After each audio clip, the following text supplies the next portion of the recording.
Stop trying to fix him or change him. I'll say it again. Let me lean forward. Say it with my chest. Stop trying to fix him or change him. A lot of y'all listening, you want to fix a person because it's kind of like they call it the wounded bird syndrome, where you feel like you got to pick the bird up, prepare to fix the wings, and send them back out into the world. A lot of us feel that way. No, you don't have to fix him or try to change him. The key here is accepting him. If you cannot accept him the way he is and go on this journey of improvement and helping to him improve to be a better version of himself, then don't continue the relationship. So you met a guy and you like the guy and you think that you're connecting, but for some reason or another, he is not emotionally vulnerable. He's not willing to share on a deeper level. And you're wondering why. Well, in this video, we're going to talk about how do you deal with an emotionally unavailable man. All right. So I want you to first subscribe to the channel. If you like this kind of content, hit the notification bell. So let's get started. Now, first of all, let me just say this to you. If a man is emotionally unavailable, it does not mean he's not a good man. So in this video, I'm going to talk about what causes people to be emotionally unavailable and what you can do to either stay in. Once you decide to stay in a relationship, the person is worth working with, what you can do to help bring out that emotional vulnerability. All right, so we're going to talk about it. But the first thing, let's start with this.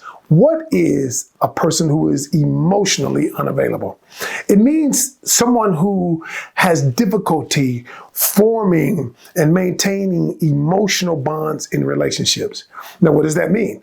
They may not share as readily. They have problems sharing their emotions. They have problems maybe even processing your emotions, and they feel uncomfortable when that happens. And so the question is why does that happen? Because before you decide whether you want to be in a relationship with a person like that, we've got to decide, I've got to tell you, what are the reasons why a person might end up that way? What are the reasons what causes a person to be emotionally unavailable? They didn't just start this way. They were like this before they got to you. You are just seeing the remnants, the results of other things that have happened to them. And so let me tell you 5 reasons why a person might be emotionally unavailable. Number 1, past trauma. All of us have some trauma in some form. But a lot of us, when we have trauma, whether it be it mentally, be it physically, be it emotionally, we cope with that trauma in very different ways. Some people cope with trauma by suppressing their emotions because they feel like if I suppress or repress my emotions, then I can't get hurt. So the difference is when a person suppresses it, it means they push it down. They don't want to deal with it, but they push it out of the way. They don't have to be confronted with it. They know it's there, but they don't want to be confronted by it. If they repress it, that means they pushed it so far down that they've forgotten about it unless they're in therapy, some kind of therapy or a coach brings it up, you've even forgotten that it was there. But either way, it's in their subconscious mind and they're being driven by this need to keep that away from them. The second reason is fear of commitment. A lot of times people are emotionally unavailable because commitment to them represents some form of loss. I'm losing my freedom. I'm losing my independence. And so when a person feels like that and they don't know how to navigate or process those emotions, well, what they do, they withdraw and become emotionally unavailable. The third thing is previous relationships. Now listen, if you've been in a previous relationship and you were emotionally available, you were emotionally vulnerable, especially for men. If he was emotionally vulnerable in a past relationship and the woman that he was with either weaponized what he said, and so he says, wait a minute, I don't want to be in that situation again. So what I'm going to do is I'm not going to share. I'm not going to be emotionally vulnerable. I'm not going to put myself in harm's way. But there are things you can do, but I'm just simply telling you why. Number 4 is insecurity. They may be insecure about their own self-esteem, their own self-image, their own self-concept. And so because of that insecurity of you might leave me if I become emotionally vulnerable. So what I'm going to do is I'm going to keep myself safe. I'm not going to share. I'm not going to get close to you because I may have some insecurities about who I am. So the best thing for me is not to fully engage on an emotional level. And number 5 is I don't want to be rejected. People, the number one fear of human beings is the need to avoid rejection. Okay, the fear of rejection. Y'all, it's so powerful that the fear of rejection is even greater than the fear of death. Now, they used to say public speaking, right? Public speaking comes second. Rejection first. Fear of public speaking comes second or third, and then the fear of death. Now, depending on the study that you look at, they can be intertwined either way. But, so now let's say that you've decided this guy is worth it. He's worth working with him. He's worth putting the effort that I need to put in to make him, to create a space where he becomes more vulnerable. He becomes more emotionally connected. Now, let me say this. It's going to take work. Let me say this. He's got to be worth that because you could do all of this and he still might not be emotionally connected to you. But I have seen, since I've coached thousands of people, I have seen that a woman can create a space for a man that he's willing to, especially if she does the following steps. So what I'm going to do is give you the steps of how to create a space to make the man more emotionally available. The first thing you've got to do is decide. Decide that you want to do this work. Decide that this man is worth the effort. Decide that this relationship is worth the effort. Okay? All right. Then we go into the steps. All right. Second thing is do not attack him. Do not attack him.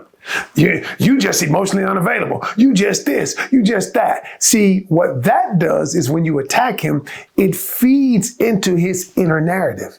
It feeds into the conversation he's already having. And what he's saying is me being emotionally unavailable is better for me so that I don't get hurt. But when you attack him, what happens is he's saying, see, that's the reason why I'm not available. And so what you want to do is simply this. Watch this. We start the conversation off. If you meet a guy and you say, hey, listen, I understand it's tough for you to share sometimes, but you tell him what you want to do. Now listen to what I'm telling you.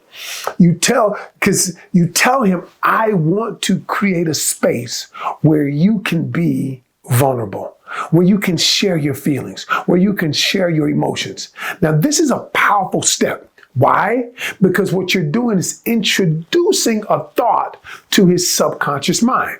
You say, Coach, what do you mean by that? All right, so we have two parts, conscious mind, subconscious mind. Our conscious mind are simply the thoughts that we are aware of. It's our logical, analytical mind. Well, your subconscious mind is where all of your beliefs, your thoughts, all of your emotions, your past traumas reside, right? In your subconscious. So what happens is your subconscious is telling you, hey, don't get close. Hey, don't get vulnerable. You're going to get hurt. Well, here's what you do. This is called a pattern. You have a thought pattern. You have an emotional pattern. So what we're going to do is we're going to interrupt that pattern by introducing a new thought to their mind. Here's what we say.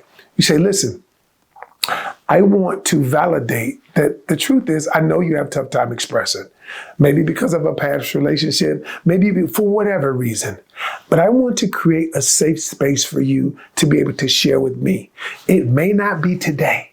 Notice what I just said. It may not be today, but that is what I want to create. So you just introduced a thought to his conscious mind and his subconscious. All right. Then the next part of it, number 3, you begin acting it out. You begin doing the things to feed the thought that you've already done. So here's how we do it. First thing we do is we never make it all about us. Don't make it all about you. It ain't all about you. Y'all, listen, a lot of times in relationships, people want to say, well, you don't want to talk to me. Well, you don't want to do this to me. No, it's a protective mechanism for him.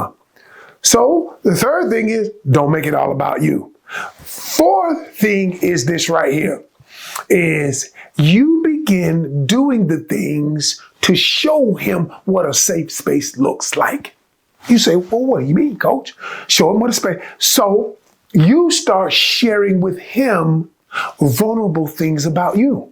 Now, you ain't got to share everything that you've been through in your whole life, but you can share, you know what? I've always wanted to go back to school because I felt in my life that maybe I didn't have what it took to go back to school. What you're doing is now you're sharing with him, and the law of reciprocity is going to happen. But he's beginning to see what vulnerability look like, what an emotional connection looks like. Even if he doesn't do it reciprocated initially, you're simply showing him, here's what it looks like. I'm going to share things about me that could put me in harm's way emotionally, but I'm going to share with you this because what did I already tell you? I already told you I want to create an emotionally safe space for us. So how do I do that? I do that by showing you, by sharing first. Okay. The next thing is this. When he begins opening up, never, ever, ever, under no circumstance, never weaponize what he says to you. Don't bring up, yeah, you and your mama didn't get along because you told me you and your mama didn't get along because you did blank, blank, blank. I see why she was mad at you. If you ever weaponize what a man tells you and use it to hurt him, he will never, ever, ever open up to you again. So many people make the mistake. When you're mad, when you're angry, you just want to win the argument. You just want to win. And because you want to win, you will say anything. You will say anything, but the problem is you can't unsay what you've said. Just like you cannot undo what you've done. And he cannot unhear what he's heard. So do not weaponize what he says. Matter of fact, when he tells you something, encourage, and here's what I always say. This is going to make a man want to share. When a man says something to you that is maybe on the vulnerable side, get curious about it. He tells you something, and what you want to do is get curious by going deeper and say, well, how did that affect you? Wow. What did that do to you? How has that helped make you the man you are today? And when you get curious about the things that he's sharing with you, what he's saying subconsciously is, this person is on my side. This person is for me. Okay? And the next thing is simply this. Stop trying to fix him or change him. I'll say it again. Let me lean forward. Say it with my chest. Stop trying to fix him or change him.